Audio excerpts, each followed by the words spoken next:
salvation to the nation. We'll start off with the basics, a checklist for the saints. Love the Lord with all your heart and mind and soul and strength. To fear the Lord is wisdom, to serve the Lord divine. But to really break it down, just repeat these words of mine. Say, I love Jesus. Yes, I do. I love Jesus. How about you?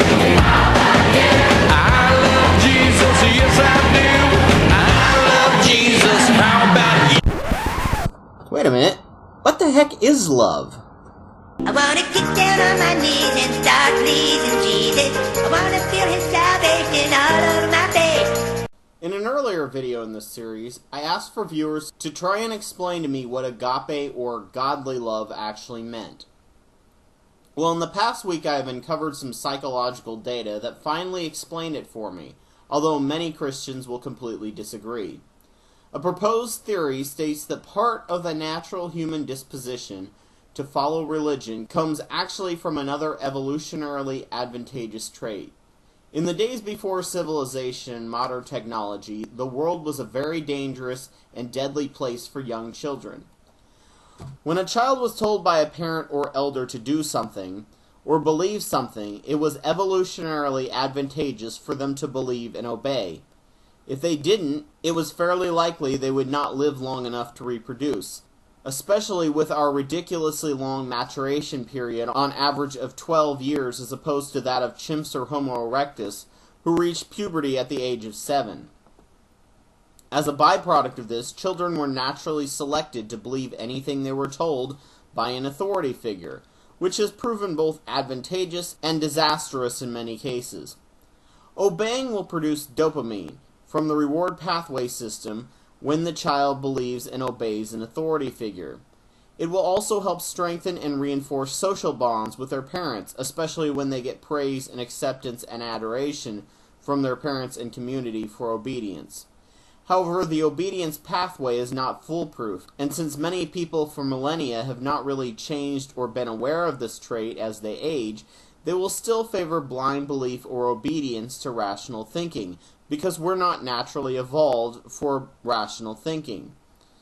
When an authority figure tells you to hide when you see a lion, and to sacrifice a goat at harvest time, the first command has a much more positive evolutionary advantage than the second command, which has an evolutionary disadvantage of having one less goat and time wasted.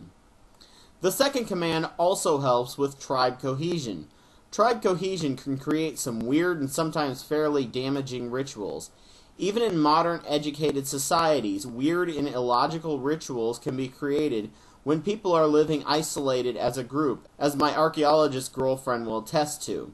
This trait, while allowing for immediate survival, will also lead to blind faith in a deity also set up as an authority figure, as well as church leaders who take money and time from their parishioners, as they are considered near unquestionable authority figures as well. Growing up, I had this relationship with God. He was an accumulation of all the authority figures I had, and I believe that although he was strict, he had the best of intentions for me. I loved God like I loved my parents, and I believed he loved me. Then when I hit puberty, things started to go wrong in this relationship. Upon reaching puberty, the bond between parent and child begins to change. It is a time of great emotions and hormones as the body changes. During this time, parts of the brain literally shut down and certain drugs and pathways are no longer accessible. One of these is the parental bond between parents and children, and while the parent may feel the bond, the children do not. This is a natural time of rebellion, because if they didn't, they would rely on their parents to take care of them, and probably not step up and make their own path and their own responsibility. They would also not leave their mother to go hunt, or go to war to gain a wife, or leave their family to start a new one. When this phenomena hit, the bond I had between my parents and God weakened significantly. It is not that God had gotten any less real, I just had no access to that parental bond that made me feel good, loved, and safe. I spent most of my teen years feeling empty of love for God because the love of God is actually a combination of natural traits. Until recently, I had no idea what it was that I had been missing that other Christians seem to have. In my readings this past week, I found that devoutly religious people literally have many of the same chemicals and site activations as someone who is infatuated. That's right, when people say they love Jesus, they are literally in love with Jesus. This blew me away. No wonder I felt empty as a Christian. I was told that being gay was evil, and yet Christian men are supposed to be completely infatuated with Jesus. They really hurt their numbers by not letting gays in or preventing people from worshiping, say, Mary, as I don't think it would be possible for me to romantically love a man. However, according to Christians, you can choose who you love, and loving a real man is evil. This has to be torture for a young gay man who is taught to be in love with Jesus, but is not allowed to actually do things you naturally do with someone you love.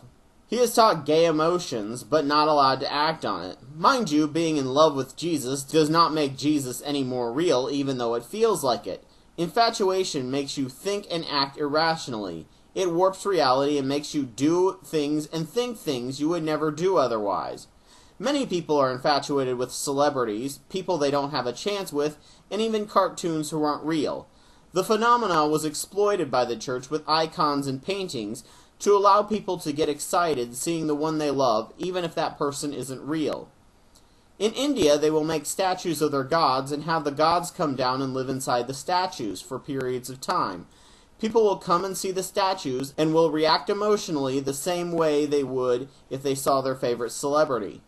It is postulated that the second commandment about not making graven images was not actually against this practice, but it was the fact that statues of deities like Baal were made to be very phallic, and altars for female deities had holes in them so the worshippers could provide sexual offerings to their deity.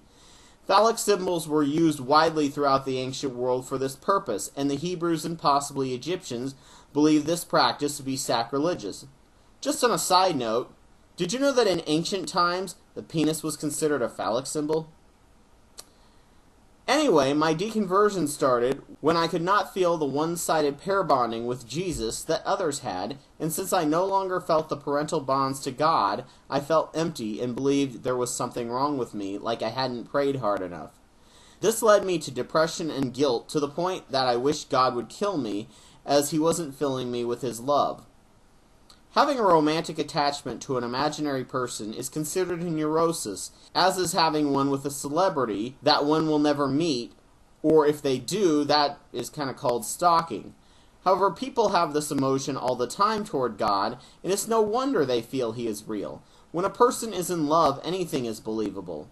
I tend to trust myself even less when I'm infatuated after enough heartache caused by irrational actions taken during this drug trip. Now you take these two factors, infatuation and complete childlike trust, and you get a deadly combination called the love of Jesus or agape. It's sort of an incestuous romance, and I have a feeling that some women especially cling to Jesus because they have neither had a good father figure or a romantic partner they can trust. Infatuation and blind faith is exactly what causes repetitive, abusive relationships and codependent relationships. Love blinds the person to the damage that the one they love is doing to them, and they will rationalize the blind faith of a child, thinking that it is really their fault that they are being abused, and the one they love really has their best interest at heart. Of course, when someone verbally attacks the person they love, or their parent or authority figure, a person will defend the one they love even more, and reject what the person who is attacking them is saying, even if that person is correct. Another reason why blasphemy is not the best option to use on the average Christian.